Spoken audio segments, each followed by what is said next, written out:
Do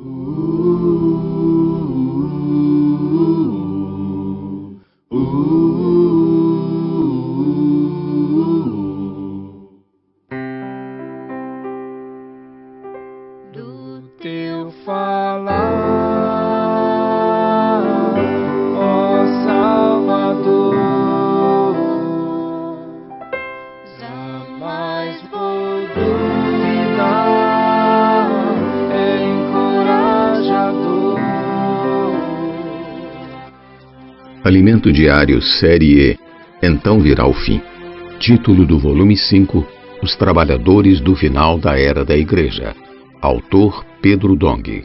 Título da semana 4, As Bodas do Filho do Rei. Segunda-feira.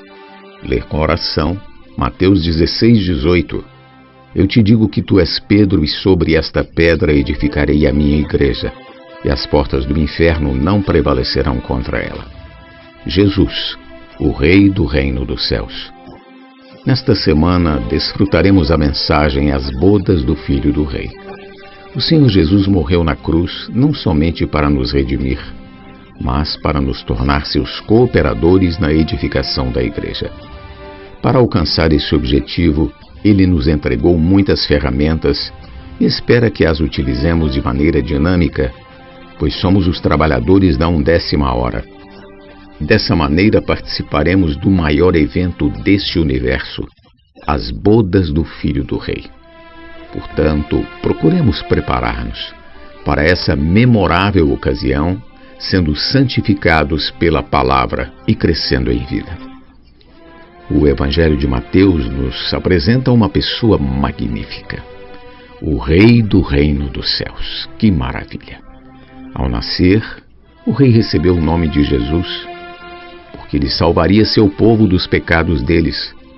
Também foi chamado de Emanuel, que quer dizer Deus conosco.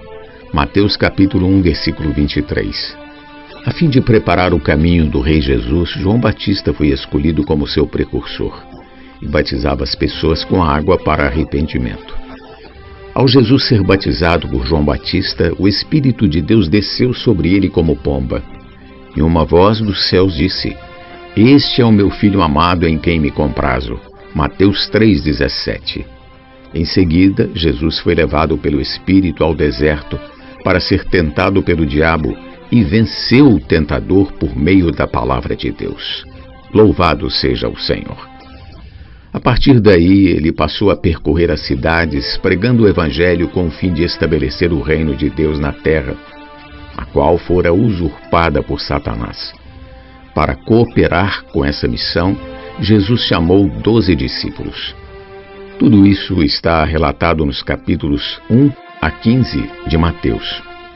Jesus curou muitos de suas enfermidades e se compadecia das multidões, porque estavam exaustas e aflitas como ovelhas sem pastor. Hoje a situação não é diferente, pois o mundo vive debaixo do jugo do inimigo de Deus. Por isso, precisamos pregar o Evangelho a fim de resgatar os homens dessa lamentável condição, tirando-os do império das trevas para se tornarem cidadãos do reino dos céus. A partir do capítulo 16 do Evangelho de Mateus, vemos uma mudança de perspectiva. Deus revelou a Pedro que Jesus era o Cristo, o Filho do Deus vivo. Assim, Jesus era o ungido de Deus que fora incumbido de executar uma missão especial: gerar e edificar a igreja por meio da vida divina. Jesus morreu, ressuscitou, foi exaltado por Deus e está assentado à sua destra, como lemos em Salmos, capítulo 110, versículo 1, que diz: Disse o Senhor ao meu Senhor: Assenta-te à minha direita, até que eu ponha os teus inimigos debaixo dos teus pés. Ele se tornou o Espírito acessível a todos. Aqueles que o recebem cooperam com ele em sua obra de edificação para estabelecer o reino de Deus aqui na terra.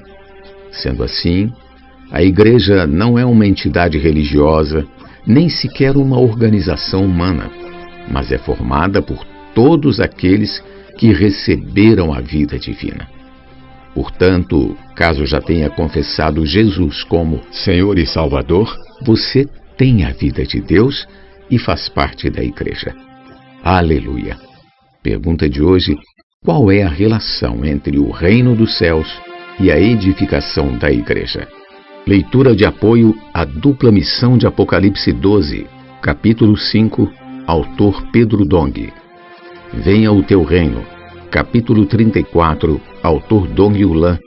O maravilhoso convite de Deus ao homem, capítulo 6, autor Pedro Dong. Jesus é o nosso Senhor. Do teu falar,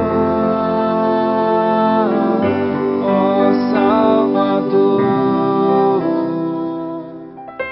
jamais vou duvidar, é encorajador,